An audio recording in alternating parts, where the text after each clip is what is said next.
Одоогийн байдлаар алдсан. Яврагш уралдуулсан дамжуулалт. Родриго гараад ирсэн. Баруун зүгээрээ тургуулын талбараа туугаад орсон. Сол голын цогцолт. Тоглолтын 4-р минутанд Бразил залуудооны харьцааг нээж байна. Валверде ямар ч хамгаалагчгүй байжгаад шууд уралдуулсан дамжуулалтыг гаргаад өгсөн. Энэ дээр яг нэг шугамын алдаа. Самуэль түрүүнээс тоглолт ихснээс хойш одоо Брахим Диас, Родриго Пол хоёр нэг удаа шөргөөцсөн. Хоёр дахь шөргөөцөж байна. Родриго тургуулын талбай дотор за энэ дээр шүүгч тургуулын цохол заах нь гэсэн заахгүй. За 14 оны финалаас хойш дараа жил нь шүүгийн 8-д таарч өрдөө нэгтгэн харьцаатай Реал Мадрид дараагийн шатнд хожиж шалгарч ирсэн. Винисиус амартаач энэхүү 22 тоглогч багийн сажуулагчнаас нэрлэгдсэн. Атлетико Мадридаас тооны харьцааг аргийн 22 дахь гоолоо.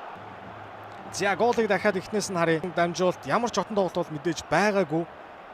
Улиан Алварес эндээс Камавингатай зуралдаад бөмбөг авч үлдсэн.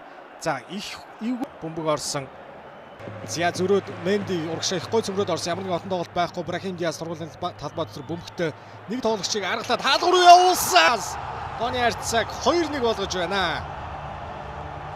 За өнөөдрийн тоглолтод Брахим эндээс товтлогоныг дахиад харуулъя. За энэ дээр Менди их гой цөмрөөд орсон.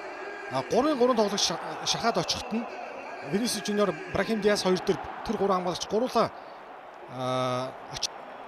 хамаг анхаарлаа тийшээ хандуулсан.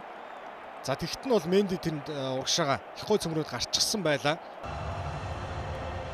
Өөрийнхөө гоцсон давалт ур чадварын ачаар энэхүү гол оруулж багтаа тэргүүлийг авчирч байна.